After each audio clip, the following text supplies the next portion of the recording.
منصة الماهر، يحق لك أن ترتقي. بسم الله الرحمن الرحيم، والصلاة والسلام على أشرف خلق الله ومرسليه محمد وعلى آله وصحبه الطيبين الطاهرين. أهلا وسهلا فيكم جيل 2006 بحصة جديدة من مادة الرياضيات للتوجيه العلمي والصناعي. أستاذ، اليوم هي أهم حصة بالنسبة لجميل أبو طريف في كل هذه المادة.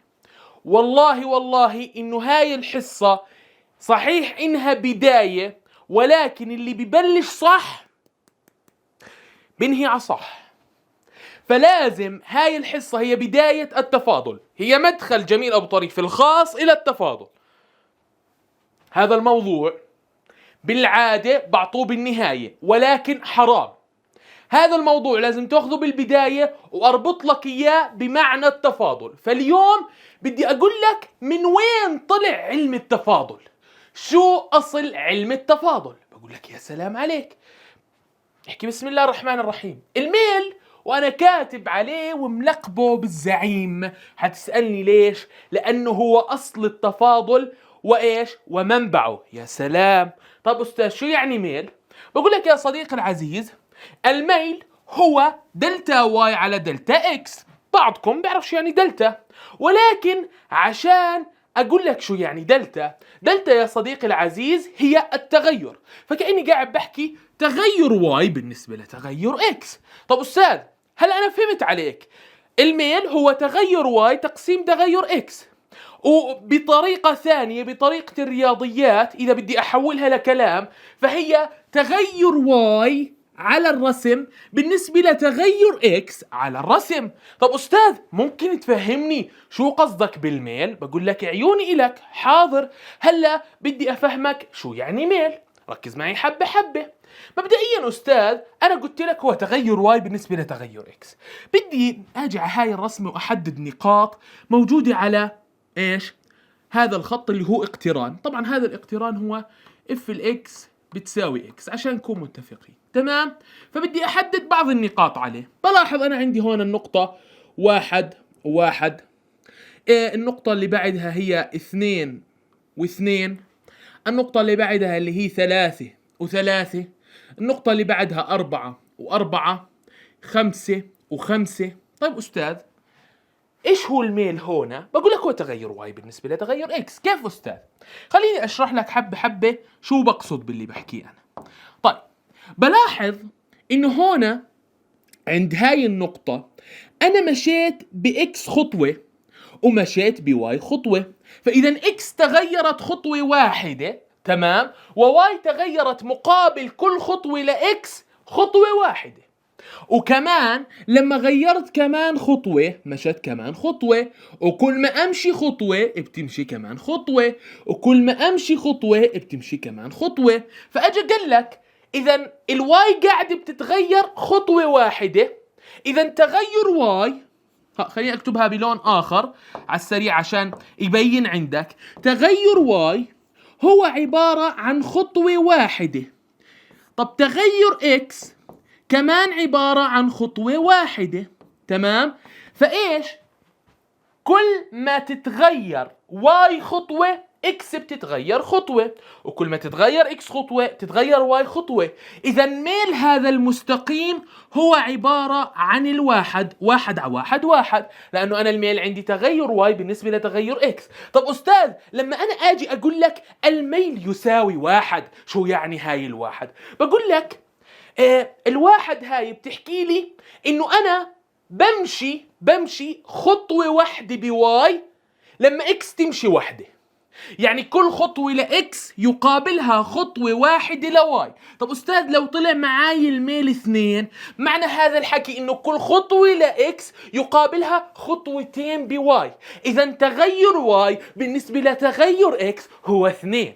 يا سلام يا سلام. طب أستاذ، هذا الحكي شو بيفيدني بالحياة؟ هذا الحكي له تطبيقات؟ بقولك نعم، وله تطبيقات كثيرة هندسية وفيزيائية وإلخ. حأجيب لك إياها وحقول اقول لك عنها، بس هلا انا بدي ادخل للتفاضل على السريع. اذا انا عرفت شو يعني ميل. الميل هو تغير واي بالنسبه لتغير اكس، وعرفت شو يعني تغير واي على الرسم وشو يعني تغير اكس على الرسم، وعرفت لما يقول لي الميل يساوي 2 اذا انا كل خطوه اكس يقابلها خطوتين من واي. طب استاذ لو الميل طلع معي نص، شو معنى هذا الحكي؟ اذا كل خطوه لاكس يقابلها نص خطوه لواي.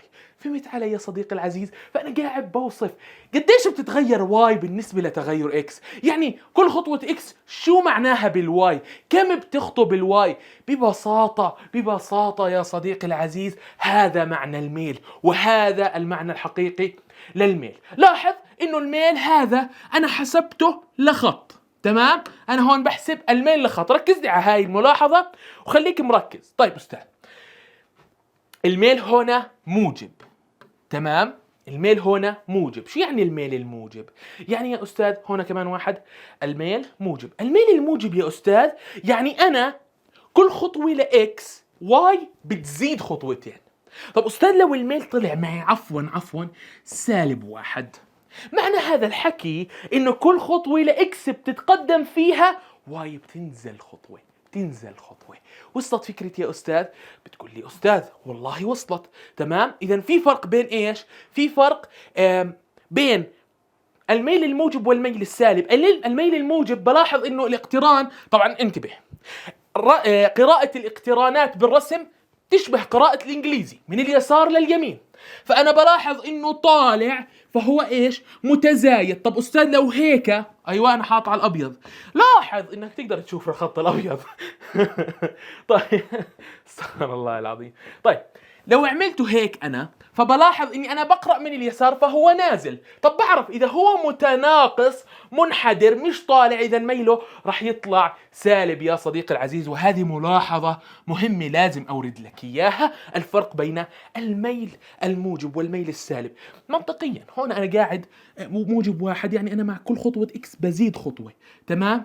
هون لأ، مع كل خطوة إكس بنقص خطوة لواي. فأنا إذا إكس بتمشي وواي قاعد بتنزل فهو إيش حيكون؟ منطقيا متناقص. أما لا بتطلع فهي إيش؟ متزايد يا صديقي العزيز.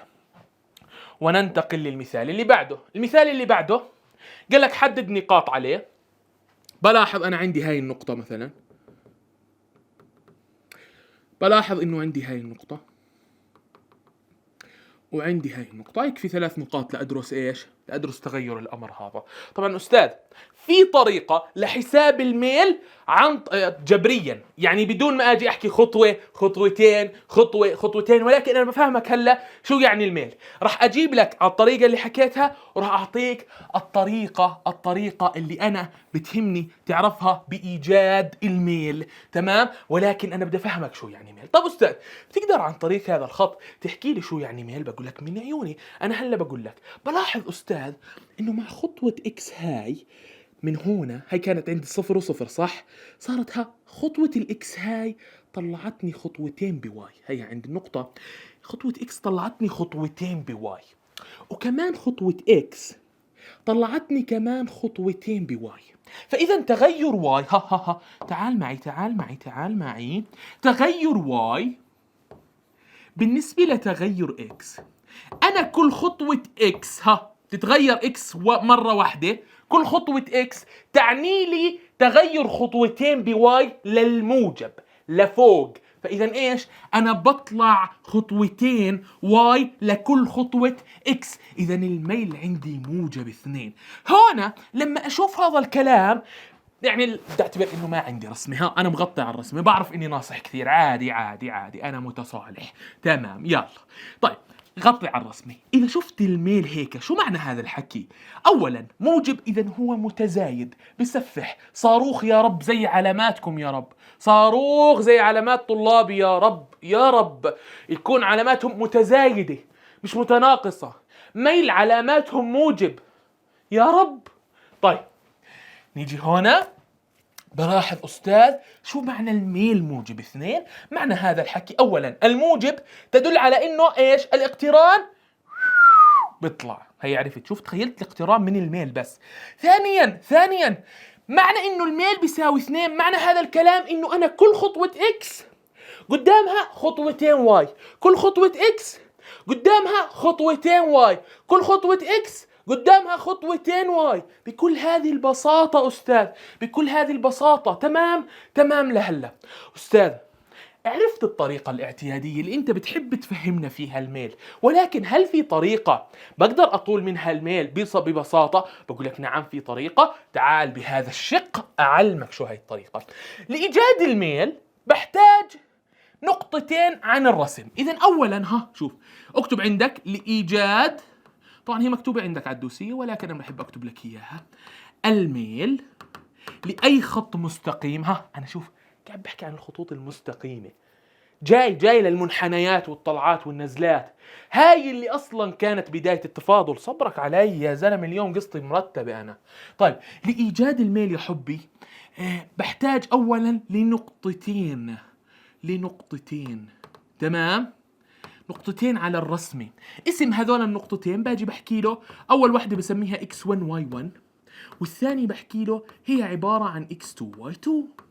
ثانيا أستاذ بدي أجد ما يسمى بدلتا واي على دلتا اكس، اللي هو ايش؟ متفقين على انه الميل. طبعا نرمز للميل بام سمول، تمام؟ هاي رمز الميل في الرياضيات، تمام؟ دلتا واي على دلتا اكس، أستاذ شو يعني دلتا واي؟ تغير واي. بيجي بقول لك عادي تقدر تطوله عن طريق هاي القاعدة، دلتا واي هي واي 2 ناقص واي 1 وانت معك واي 2 وواي 1 على اكس 2 ناقص اكس 1، فهي فعلا تغير واي بالنسبة لتغير اكس، ما اختلفش علي اشي، تمام؟ بحسبها بكل هذه البساطة. طب نيجي نحسب لهذا الخط قديش ميله، كم ميله أستاذ؟ أولا نجد نقطتين، يلا نجد نقطتين. حدد لي نقطتين بالسريع يا حبي، هاي نقطة وهي نقطة. طبعا النقطة عبارة عن ايش؟ اتفقنا المرة الماضية انها عبارة عن يعني انا اعطيتك اياها المعلومة بالحصة المرة الماضية، عبارة عن زوج مرتب اكس وواي. يا سلام عليك، بشكر معاليك جدا جدا. طيب اولا خلينا نختار نقطتين، لنفترض اني انا بدي هالمرة 1 و2، هاي النقطة، تمام؟ خليني اغير اللون على السريع البريء. هاي النقطة بدي اياها اللي هي عبارة عن 1 في الاكس و2 في الواي، اذا هي ايش؟ 1 و2. جميل جدا. طب أستاذ بعدين بدي كمان نقطة، خلينا ناخذها يا سيدي العزيز. هاي 3 وهي 6، يلا هاي 3 وهي 6. خلينا نسمي هاي يا حبي x1 y1 وهاي x2 y2. متفقين الميل شو بيساوي؟ دلتا واي على دلتا اكس. سلام سلم يا معلم. طيب جميل جدا أستاذ، لهلا أنا بلعب لعب رايق. طب شو دلتا واي؟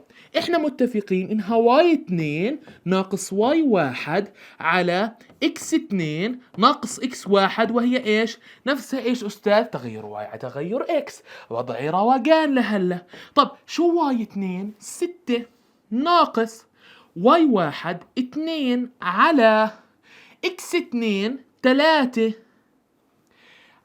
إكس 1 بكل هذه البساطة. 6 ناقص 2 4 على 3 ناقص 1 2، الجواب 2. سلام سلم. يعني أستاذ نفس الجواب اللي طلعته من الرسمة. بقول لك يعني بيقدر ما يجيب لك رسمة، ممكن بس يجيب لك يقول لك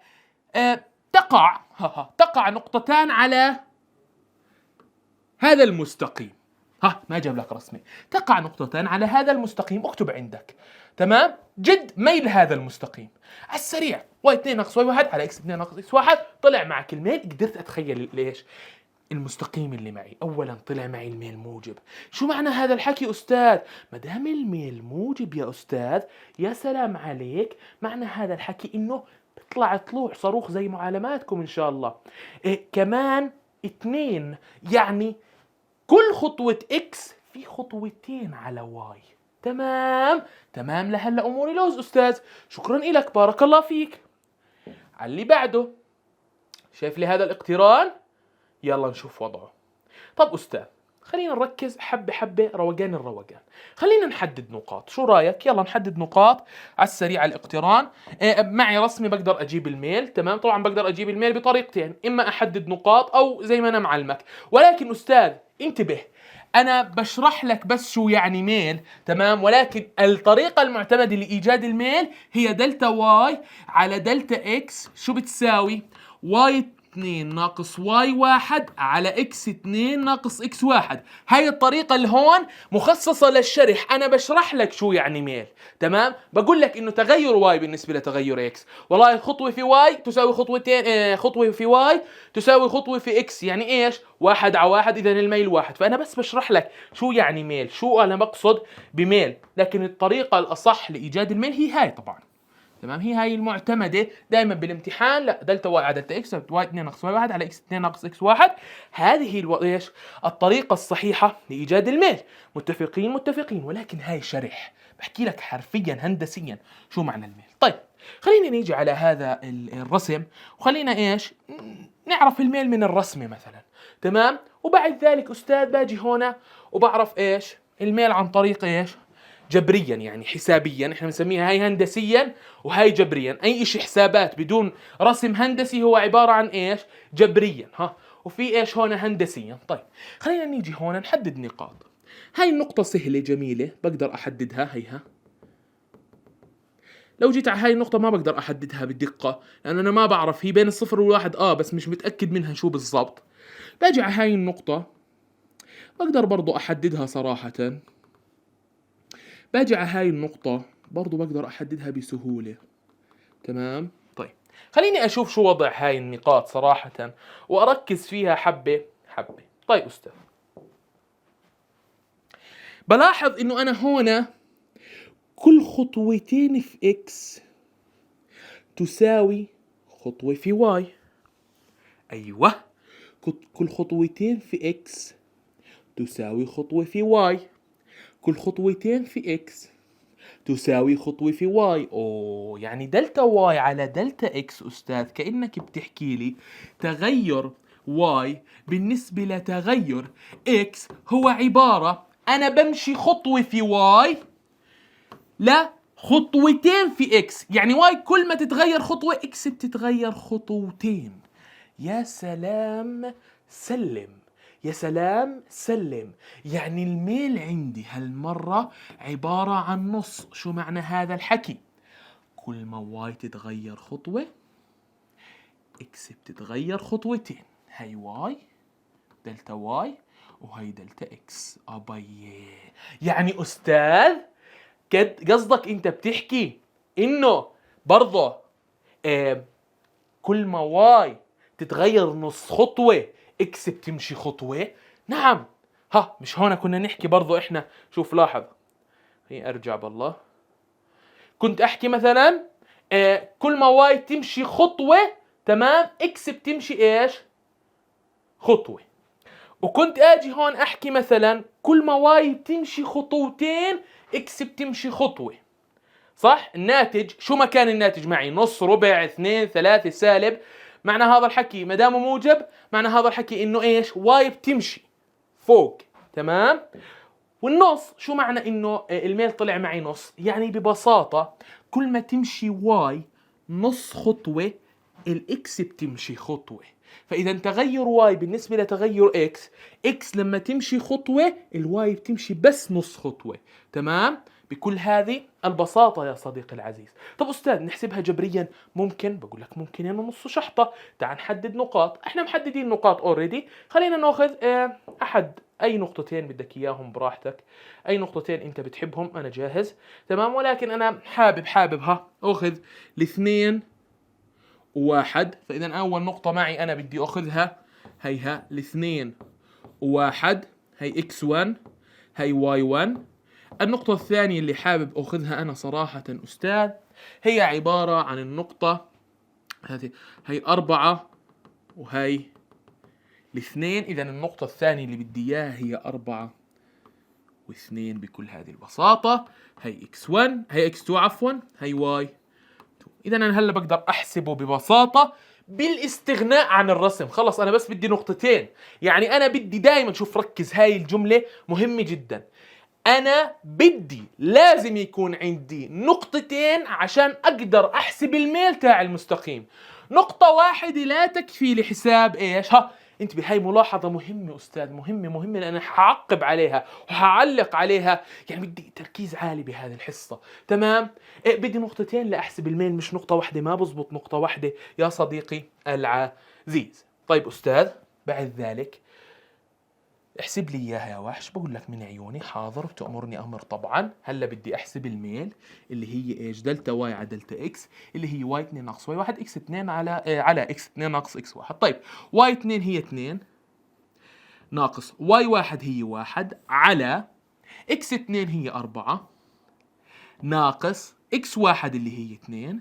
فبلاحظ انها 2 ناقص 1 1 على 4 ناقص 2 2. فبلاحظ انه الميل عبارة عن نص. شو يعني الميل عبارة عن نص؟ اكتب عندك ملاحظة. يعني طلع معي الميل نص. شو يعني هذا الحكي؟ يعني ان مع كل خطوة لإكس تتحرك، خلنا اتعدى عن هالخط عادي، واي نص خطوة فقط. شفت بكل هذه البساطة؟ هاي معنى الميل.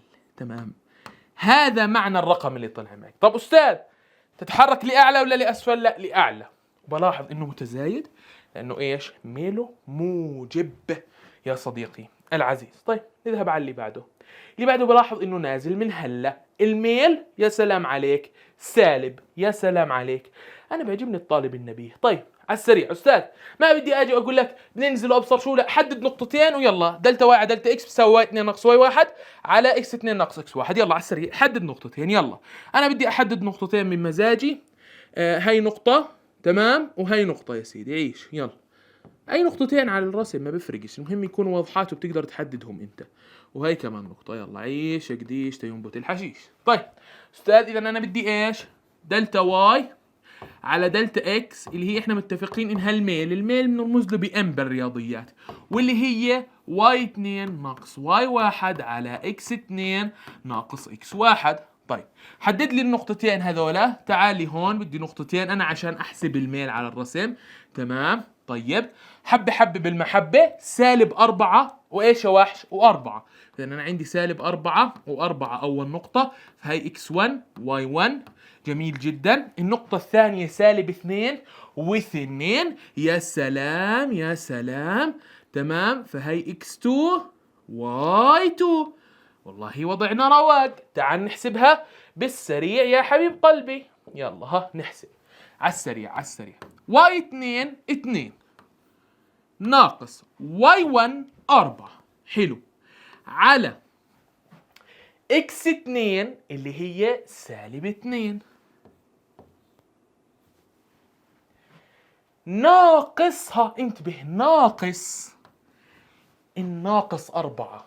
شوف في طلاب بخربطوا بيجي بيقول لك ناقص 4 على السريع، لا، هي ناقص الناقص 4.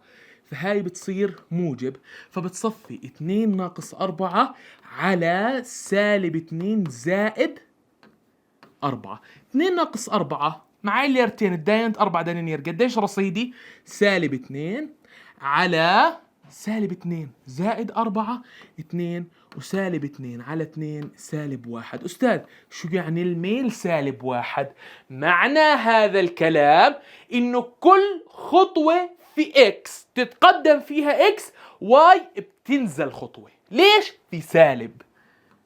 تمام، فإيش هي؟ بتنزل خطوة. جميل جميل. طيب أستاذ، بدنا نيجي هلا على الوحش. بلاحظ لاحظ معي رجاء انه بكرر انا كلها هنا عبارة عن مستقيمات. عن ايش؟ عن مستقيمات كلها هون. انا تعاملت مع ايش؟ خطوط مستقيمة، يا طالعة يا نازلة. ايوه استاذ، شو قصدك بتحكي؟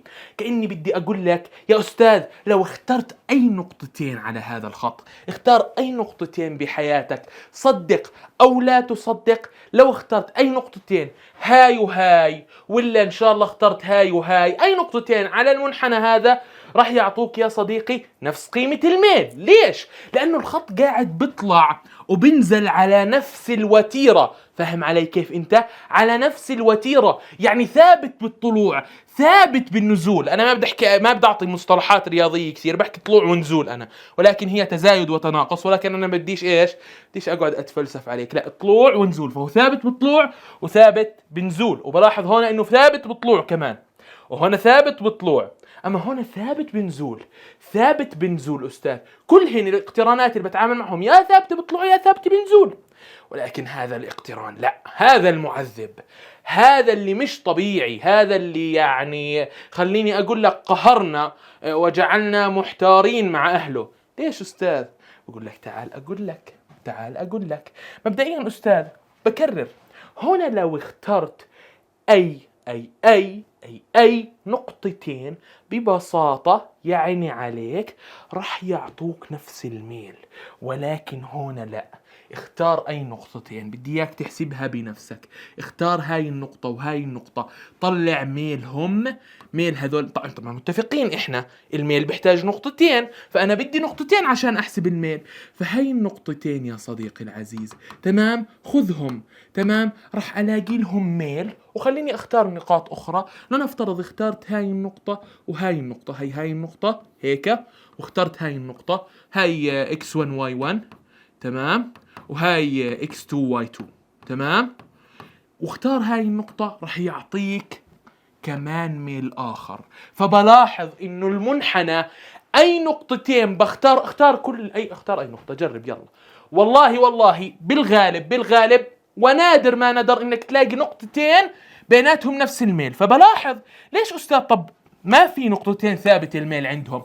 ببساطة أستاذ لأنه الاقتران بيطلع ومنزل ومش ثابت، لأنه لاحظ إنه هو عبارة عن منحنى مش خط تمام. فالمنحنيات كل نقطة فيها لو اخترت نقطتين راح يختلف الميل عندهم. فقالوا لك فيش غير حل واحد نعمله. شو هو أستاذ؟ قالوا لنا شوفوا يا جماعة الرياضيات، الحل الوحيد إنك تحسب الميل عند كل نقطة. صفنا والله، حكينا لهم شو بتحكوا يا جماعة الخير؟ نحسب الميل عند كل نقطة، يعني نقطة واحدة بدي أحسب عندها ميل؟ مستحيل. ليش؟ لأنه أنا بحتاج نقطتين. قالوا لنا لا مش مستحيل، في علم جديد اسمه اسمه التفاضل. يا سلام، اسمه التفاضل. اسمه التفاضل. أيوة.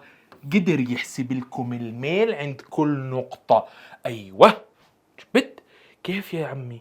كيف زبطت معهم؟ أنا بدي أعرف تغير واي بالنسبة لتغير إكس. قالنا بسيطة من عيوني، خليني أقول لك كيف حسبها. خلينا نصغر الخط كمان عشان تعرف. أجع هاي النقطة تمام، شايف هاي النقطة الصغنوطة الحلوة؟ أجع عليها. قال لك أنا باجي باخذ نقطة بعيدة عنها شوي، حتة صغيرة، وبظل أقرب بهاي النقطة، بقرب بهاي النقطة من هاي النقطة عبين ما يصيروا نقطة واحدة. فعادي هما نقطتين بس نقطة واحدة. أستاذ عجقت أهلي، شو يعني هذا الحكي؟ بقول لك يعني هني نقطتين بس قريبات من بعض كثير. يعني نفترض هاي الاقتران تمام، أخذت نقطة هون تمام ونقطة هون، ظليت أقرب هاي النقطة على هاي، أقرب النقطة على هاي، أقرب النقطة على هاي، لصارت ملتصقة فيها. فأنا لما أجي أختار هاي النقطة على إنها مثلا x2 y2 تمام، وهاي x1 y1 يا صديقي العزيز، الفرق بيناتهم راح يكون ضعيف جدا. فكأني أنا كأني قاعد بحكي عن إيش؟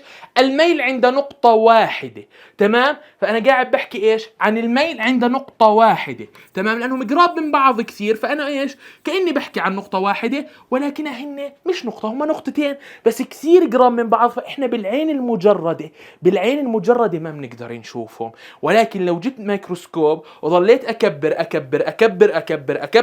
على الرسمة هاي، راح ألاحظ عند نقطة معينة بعد تكبير كبير كثير تمام، راح ألاحظ إنهم نقطتين. فإحنا استعملنا نقطتين بس بالعقل. فإحنا إيش؟ طلعنا إشي اسمه الميل التقريبي للأمر. تمام أستاذ. طب أستاذ كيف أستعمل هذا علم التفاضل بإيجاد الميل لهذه النقطة؟ قل لك بسيطة جدا. التفاضل هذا قال لك ببساطة يا صديقي العزيز، هذا هذا الاقتران، خليني أغير بس اللون على السريع. هذا الاقتران له قاعدة اللي هي اف الاكس، صح؟ قال لك مشتقة هذا الاقتران تمام عند أي نقطة موجودة، يعني أنا بشتق الاقتران بعدين بعوض بهاي النقطة، بعد الاشتقاق والتعويض بيطلع الميل عند هاي النقطة. فمشتقة الاقتران عند هاي النقطة، يعني لما اشتق الاقتران وأعوض عند هاي النقطة تساوي الميل عند هذه النقطة. وأضاف على الأمر قال لك مش بس الميل عند هذه النقطة، قال لك في خط هيك هيو بمس، خليني أعمله خط، بمس النقطة من برا، تمام؟ هيو هذا الخط اللي بمس بس النقطة من برا اسمه المماس، تمام؟ هذا المماس يا أستاذ، ميل هذا المماس يساوي المشتقة عند هذه النقطة. فإذا إيش؟ ميل النقطة وميل مماس النقطة يساوي المشتقة عند هذه النقطة. فحل مشكلة إيش؟ مشكلة إني أنا مش قادر أجيب الميل لهذا الاقتران كامل. قال لك لا، كل نقطة إلها إيش؟ إلها ميل معين هو نفسه ميل المماس وهو نفسه مشتقة إيش؟ هذا الاقتران. طبعا المشتقة يرمز لها بأكثر من رمز. الرمز الأشهر هو اف برايم. هاي الشخطة إيش اسمها؟ برايم، تمام؟ برايم، حلو. فاف برايم الاكس هي مشتقة اكس الأولى، تمام؟ وإله كمان إيش؟ إشارات أخرى. أولا خلينا نحكي اف برايم الاكس، حلو. في إشارة قريبة من إشارة الميل وهي دي الواي على دي الإكس، وهاي في الرياضيات معناها تغير واي بالنسبة لتغير إكس، فبعدني بتعامل مع الميل. إذا إيش؟ علم التفاضل والاشتقاق هو نفسه إيش؟ الميل، ولكن مش لإيش؟ مش للاقترانات الخطية اللي هي عبارة عن إيش؟ مستقيم يا نازل يا طالع، لا. هاي أجت طبعا تزبط لهاي للعلم، التفاضل بزبط لهذا الكلام، ولكن هي طلعت أصلا، فكرتها طلعت عشان نقدر نجد الميل عند نقطة محددة في إيش؟ في اقتران طالع نازل، منحنى مش خط مستقيم، تمام؟ فإذا إيش هي؟ دي واي على دي إكس، وقال لك في كمان دي على دي إكس، وقال لك في كمان دي اف الإكس على دي إكس. وهي كل علامات إيش؟ كل العلامات اللي بتحكي لي هذا اشتقاق. فهاي عبارة عن المشتقة الأولى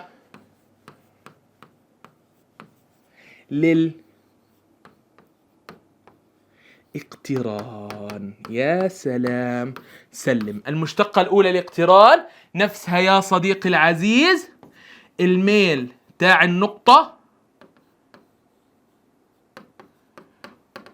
وميل المماس للنقطة، تمام؟ بكل هذه البساطة. يعني هاي النقطة ميل مماسها يساوي المشتقة. طبعا هذه مو واردة بالكتاب، تمام؟ مو واردة بالكتاب، ولكن هاي لزوم إني أفهمك. ولكن اعرف جيدا إنه المشتقة اف برايم الاكس، أو في ناس بيقولها اف فتحة الاكس، هي نفسها ميل المماس عند هذه النقطة. يعني بعد ما اشتق الاقتران اف الاكس، تمام؟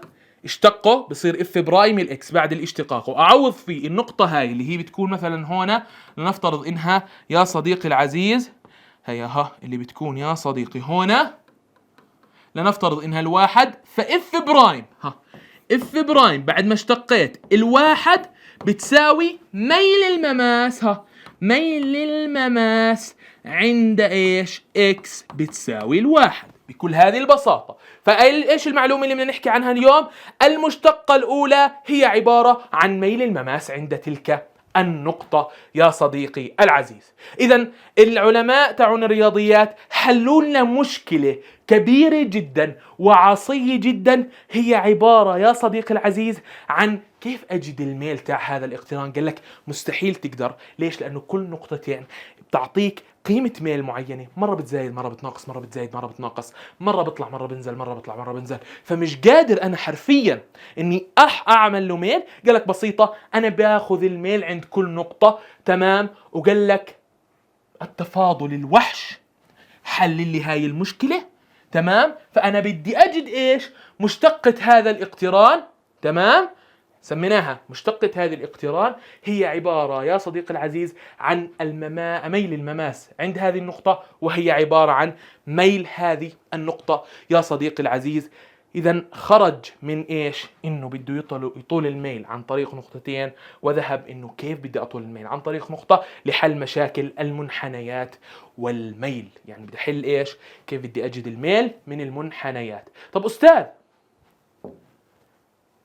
كل بيسأل هلا، أنا متأكد الكل بيسأل كيف أجد اف برايم الإكس؟ أو أنت حكيت لي إياها بطريقة ثانية، دي واي على دي إكس أو دي على دي إكس، اللي هي هاي المشتقة الأولى. كيف أجدها؟ كيف